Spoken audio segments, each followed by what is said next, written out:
Thank you. The ICDP. Thank you, House Chair. House Chair, again, this report highlights the consequences of underfunding and under-resourcing of the SANDF and the NEL and Arms Corps, as well as the shocking state of the Department of Military Veterans. Chairperson, it must be a deep concern to us that the committee, when it visited one military hospital, expressed its shock and disappointment of the state of the hospital, particularly the first and second floors. Now, this is clearly due to a degree of underfunding, but what is the result?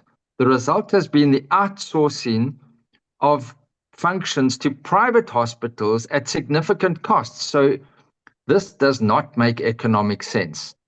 And clearly, the incomplete ramp project must be finalized as soon as possible.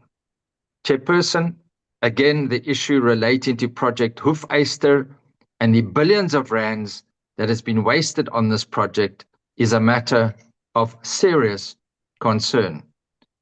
Yes, Chairperson, other members referred to the fact that we have these reports continuously come in, and it is important that oversight is expressed and taken.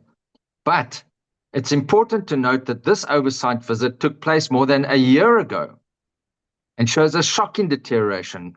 The question is, what is the present situation? And the ACDP urges that urgent follow-up visits should be arranged to see what the present state of the affairs are at these institutions, whether there's been any improvement or are we back to square one, which would necessitate far greater and more robust parliamentary oversight to ensure that these facilities for our soldiers and military veterans are improved. Thank you, Honourable Member. Thank you, Chairperson.